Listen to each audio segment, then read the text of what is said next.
When four different girls all decide the exact same guy is the hero of their love story, how can life possibly stay simple? Yonosuke's only dream was to live a boring, peaceful life, but now he's trapped in a situation with absolutely no escape. When friendship and romance collide, will Yonosuke be able to decode all their mixed signals and actually survive this chaotic harem rom-com? At the beginning of the story, Yonosuke says, "If there's anything I love, it's rom-coms, and the best rom-coms are the ones between childhood friends." After that, we are shown some of his childhood friends. The first one says, "When will you make me your wife?" The second one says, "Will we just remain childhood friends?" Then the third friend says, "I've never felt this way before." And the fourth friend says, "I want to do dirty things with you because I love you." Yonosuke says, "I know things aren't like this in real life, but I still wish they were." Then we are shown the present scene where Yonosuke was sleeping. Suddenly he feels cold, so he wakes up and shouts, "Shio, you opened my window again. I told you not to come inside through the window, didn't I?" And just then a girl grabs him from inside his quilt. He says, "Shio Minimo, what are you doing?" But she just grabs him and hugs him. Yonosuke tells us, "We have always been like this, and from here we will move forward in a blockbuster rom-com scene." He gets close to her and says, "Shio, enough is enough, stop acting now." Shio gets up and says, "What are you doing in my room?" "You Johnny Sins." Yonosuke replies, "This is my room." Shio starts saying, "Don't blame me, it's your fault, you don't lock your window." Yonosuke says, "Come on, stop acting now and get out of here." So Shio says while leaving, "Okay, then I will meet you at the front door." Yonosuke says, "Hey, why are you going through the window again?" Shio replies, "It's a shortcut for me." But just then the wind blows and her skirt flies up, because of which Yonosuke sees her panties. Shio quickly hides them. After that, Yonosuke starts getting ready for school. However, he kept remembering Shio's panties again and again, which made his heart beat very fast. He says, "I had never seen her as a girl before." After that, when he comes out, Shio clings to him and says, "Hey, you took so long, let's go now." He asks, "Hey, what are you doing, Shio?" Shio says, "What nonsense are you talking about? We are childhood friends, so this should be casual for us." Hearing this, Yonosuke loses his mind and says to himself, "Here I am turning into a lustful pervert, but she doesn't feel anything like that about me. If she finds out, she will definitely call me Johnny Sin's sixth child." Thinking this, Yonosuke decides that he will never tell Shio what is in his heart and will take his feelings to the grave. But we find out that Shio actually likes him, and she is trying her best to make Yonosuke pay attention to her. She says in her mind, "Why isn't he getting hard?" And she grabs his hand and starts rubbing it in the wrong place. Yonosuke says, "Let me go now, I can't even walk properly." Then Shio says in her mind, "Why is he so cold with me? He doesn't even know how hard I am trying. I swear I will win his heart no matter what happens." Just then she pretends to fall. Because of this, Yonosuke falls right onto her chest. Shio fakes shouting and says, "Look where you are putting your hands." And she tells us that she learned all this by reading his rom-com books. Yonosuke immediately says, "What nonsense are you talking about? I didn't put my hands anywhere." "Oh man, you're too clumsy." Seeing this, she is very surprised and says to herself, did he ignore everything? But Yonosuke was saying in his mind, "I had a narrow escape today, otherwise I would have definitely popped a boner. I hope my expressions didn't change." Suddenly Shio says from behind, "Stop, I've sprained my ankle, and the name of this art is the cutest act." She tells him, "Don't leave me behind." Hearing this, Yonosuke takes out a medical box from his bag and asks her, "Tell me, where does it hurt?" Shio asks, "Why do you have all this stuff?" Yonosuke replies, "Because I know you create a lot of trouble on the way, and you used to do the same in childhood too. You used to jump from my house to your house, and for years you have been doing such careless things." Hearing this, Shio feels shy. After that, he puts a hot bandage on her leg and asks, "So tell me, how is your leg now?" Shio says, "Yes, it feels a little better now." Yonosuke says, "Okay, let's go then." And as he starts moving forward, Shio tells him, "Wait for me." And in doing so, she holds his hand, which makes both of them blush a lot. Shio says, "I am not saying that I can't walk, but you must remember that when we were kids, I used to carry you like this too." He says, "That was a long time ago." Shio then says, "My ankle is hurting, so I need a little support for it. So tell me, will you help?" Yonosuke says, "Oh man, okay, let's go." So she thanks him and starts walking while holding his hand. Walking like this, they reach near the main road. Shio says to him, "What will people think if they see us like this?" Yonosuke says, "It's nothing like that, they won't care." But both of them start walking faster, and in the meantime, they subtly change the angle of their hands and interlock their fingers. Seeing this, Yonosuke's heartbeat becomes very fast, and he says in his mind, "We both are very close to being in a rom-com." Just then another girl comes from behind who gets very surprised seeing both of them walking while holding hands. They both see her and say, "Oh Akari Hidoshiyu." Akari says, "I can't believe you two are going to school like this." He says, "I can explain why it's like this." Akari says, "Let me take a pic so I can show your moms that you guys are going crazy in love." But Akari was behaving a bit weirdly. Then she bends down to pick up her bag. Yonosuke comes to help her, but she tells him, "Don't touch me, and I know that you were being a pervert with Shio. You are a huge pervert," and she starts moving forward. Yonosuke says, "I am not a pervert," and as he steps forward, he accidentally touches her chest. Akari gets angry, hits him with her bag and says, "Go die," before grabbing him and shaking him vigorously. Just then Shio says, "Akari, stop. It was me who held his hand." Yonosuke also says, "Yes, Shio started it." Akari says, "Are you guys idiots doing such things?" After that, she walks away and Yonosuke thinks, "I narrowly escaped. I was thinking that Shio also likes me, but Shio was asking over here, was I the only one whose heart was beating fast?" And both were getting worried thinking about this. Then Akari is shown, shivering a lot as she walks, which causes her stuff to fall again. Akari looks at Yonosuke's childhood photo in her diary and says, "I thought Shio went ahead of me, but I don't know what I should do now. But if I don't do anything, they both will end up together." Remembering her own words, she says, "Why did I say all this to Yonosuke? But how is it my fault? He really is a big big pervert, he even touched my chest. Does he think that I am even flatter than Shio? Then she says, why am I thinking all this? I don't even care about that boy. Then Yonosuke is shown saying, I will really take my feelings to the grave no matter what happens, I will never tell her. But Shio is thinking, next time I will definitely make his heart beat. Later in the classroom, Akari and Yonosuke are fighting because Akari claims Yonosuke bought the same drink as hers, but Yonosuke says, no, rather you bought my kind of drink. I've been drinking this for ages. This makes Akari fight with him even more. Just then Shio comes over and calms them down. She says, you two get to sit together, so try to get along. But Akari says, no, never with this dirty Johnny Sins. Yonosuke shoots back, that's my line, Mia Khalifa. Some students then arrive to take Shio with them because she is the class monitor. Before leaving, she tells them both, okay, so don't start fighting now, say nice things to each other. Akari says, if he begs me, maybe I'll start giving him some attention. Yonosuke retorts, and I would be more willing to talk to someone who isn't so arrogant all the time. After saying all this, Yonosuke realizes, oh, what am I saying? He remembers that in childhood, Akari always used to stick to him and never talk to him like this. But now she doesn't even consider me a friend. Should we really stay like this? That's why Yonosuke tries to talk to her and gives an opinion about the drink. But she still isn't talking to him properly. He says, it's useless talking to you. We then find out that Akari actually wants him to talk to her. She made herself so fashionable just so he would pay attention to her at least once. After that, both open their drinks. Because they open them at the same time, Akari says, don't copy me. Yonosuke says, I am not copying. Just then Yonosuke remembers that they had placed their drinks together, causing them to get mixed up. He tries to stop Akari from drinking it, but she chugs the whole thing. Yonosuke says, Akari, that's my drink. Hearing this, Akari gets lost in her dream world and thinks, this was an indirect kiss. Her mind is blown and she blushes heavily. Yonosuke says, it's okay, don't worry about it. Akari snaps back, about what? Are you thinking that this was an indirect kiss? And she teases him by calling him a perverted virgin. Hearing this, Yonosuke gets a big shock and says, you're saying this as if you have a lot of experience with it. She replies, yes, I absolutely do. Yonosuke says, well, I can also kiss with my eyes closed, and both start bragging about not being virgins. When people start noticing them, they move to a secluded corner. There Akari says, what are you thinking? If you can do it, show me. But internally she's panicking, oh man, what have I got myself into? Yonosuke steps forward and is about to kiss her, but he stops and says, forgive me, I lied about not being a virgin. Yes, you can laugh if you want. Akari says, okay, so this is your first time, and she holds his face, pulling him closer. Yonosuke thinks to himself, I thought Akari hated me, but it seems we are finally going to start our own rom-com. Suddenly, Shio shows up and asks, what are you two doing? Seeing her, both of them panic and stutter, it's not what it looks like. As Shio steps closer, Yonosuke thinks, forget the rom-com, is this about to become a very messy love triangle? Shio raises her hand and he flinches, thinking she's going to slap him. Instead, she plucks a hair off his shoulder, saying, this had fallen on you. Then she asks, were you two about to do something? Akari says, let me explain. But she trips over something and falls, revealing her teddy bear panties. Yonosuke teases, someone was pretending to be all grown up, but she hasn't changed a bit. Akari starts fighting with him again. Meanwhile, Shio is lost in her thoughts, concluding, I thought they were going to kiss. I shouldn't underestimate Akari. Later in the classroom, Yonosuke's friends are teasing him, saying his childhood friends are very cute, fashionable, and sexy. They ask, have you done anything with them yet? Yonosuke says, shut up, we just live nearby. His friends joke, you must watch them changing clothes through your window every day. He replies, I never do that, let me tell you, I don't look at my childhood friends as women. But Shio arrives just in time to overhear him. She says, yeah, I knew it. Yonosuke stammers, wait, I didn't mean it like that. But Shio clings to him and says, because we are friends. He says, hey Shio, what are you doing? Shio replies, why are you panicking? We're friends, right? Anyway, can you show me your homework? He agrees and hands her his notebook, saying, okay, go copy it somewhere. But Shio plops right down on his lap. He asks, what are you doing, Shio? She says, I'm just copying your homework. He says, you could do this somewhere else. Shio replies, just for a bit, don't worry, and she starts bouncing on him. This causes Yonosuke to let out a strange noise,